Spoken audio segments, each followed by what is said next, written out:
ജയൻ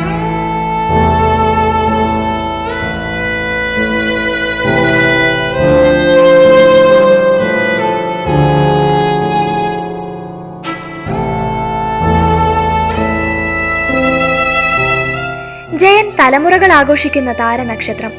മലയാളികൾ ഇത്രയും അധികം ആഘോഷിച്ച സൂപ്പർ താരം വേറെ ഉണ്ടാകുമോ എന്ന് സംശയമാണ്.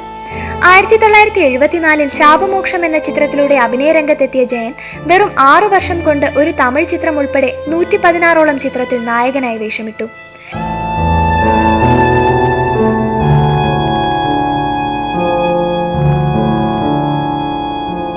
ഹരിഹരൻ സംവിധാനം ചെയ്ത ശരപഞ്ചരം എന്ന ചിത്രത്തിലൂടെയായിരുന്നു മലയാള സിനിമയിൽ ജയന്റെ നായകനായുള്ള അരങ്ങേറ്റം.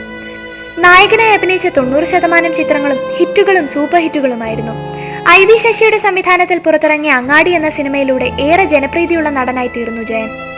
അങ്ങാടിയിലെ ജയൻ അവതരിപ്പിച്ച ചുമട്ടുതൊഴിലാളിയുടെ വേഷം ഒരു കാലഘട്ടത്തിന്റെ അടയാളപ്പെടുത്തലായി മാറി. കഠിനമായ പരിശ്രമത്തിലൂടെയാണ് ജയൻ തന്റെ താരസിംഹാസനം ഉറപ്പിച്ചത്. ഡ്യൂപ്പുകൾക്ക് ഒരിക്കൽ പോലും സിനിമകളിൽ ജയന് വേണ്ടി സാഹസിക രംഗങ്ങളിൽ വരേണ്ടി വന്നിട്ടില്ല. ജയൻ എന്ന താരകത്തെ മലയാളത്തിന് നഷ്ടപ്പെടുത്തിയതും ആ സാഹസികത തന്നെ. കോളിളക്കം എന്ന ചിത്രത്തിലെ സാഹസിക രംഗത്തിന്റെ ചിത്രീകരണത്തിനിടയിലുണ്ടായ ഹെലികോപ്റ്റർ അപകടത്തിലാണ് ജയൻ എന്ന താരകത്തെ മലയാള സിനിമാ ലോകത്തിന് നഷ്ടമായത്. കോളിളക്കത്തിന്റെ ചിത്രീകരണത്തിനിടയിൽ ഹെലികോപ്റ്റർ അപകടത്തിന് കാരണമായി തീർന്നത് ജയൻ എടുത്ത തെറ്റായ തീരുമാനം മൂലമായിരുന്നു.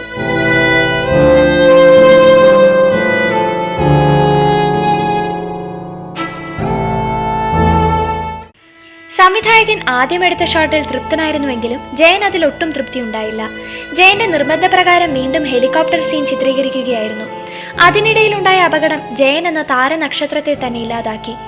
ജയന്റെ മരണത്തിന് ശേഷം പുറത്തുവന്ന ദീപം എന്ന സിനിമയിൽ അദ്ദേഹത്തിന്റെ മരണവാർത്ത ചേർത്തു. ഈ സിനിമ കണ്ടുകൊണ്ടിരുന്ന ആരാധകരിൽ ചിലർ വാവിട്ടു കരഞ്ഞുകൊണ്ട് പുറത്തേക്ക് ഓടി. മറ്റു ചിലർ വരാൻ പോകുന്ന സിനിമയുടെ പരസ്യമാണെന്ന് കരുതി സിനിമ കാണുന്നത് തുടർന്നു. ജയന്റെ മരണവാർത്ത അറിഞ്ഞ് ജനം സാഗരമായി ഒഴുകിയെത്തുകയായിരുന്നു അവരുടെ പ്രിയ താരത്തിന് അവസാന യാത്ര നൽകാനായി. മലയാള സിനിമയുടെ ചരിത്രത്തിൽ തന്നെ ഒരു താരത്തിനും കിട്ടാത്ത യാത്രയപ്പായിരുന്നു അത്. ജയന്റെ മരണശേഷം പുറത്തുവന്ന ജയൻ അഭിനയിച്ച സിനിമകളെല്ലാം പണം വാരി ചിത്രങ്ങളായി മാറി. Let it be the last time.